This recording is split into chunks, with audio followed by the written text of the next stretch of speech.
Hello everybody and welcome. In this video I'm going to show you how to share ETA on Apple Maps.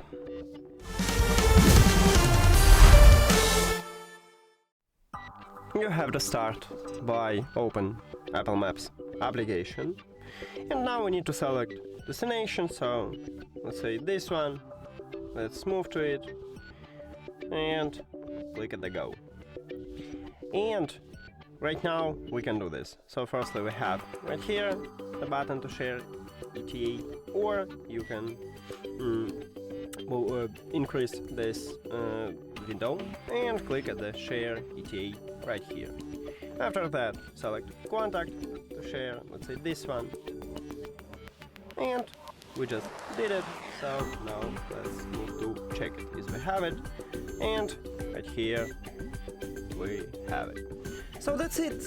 Thank you for watching this video. If you found it helpful, please consider subscribing to the channel and leave the like on the video. See you later.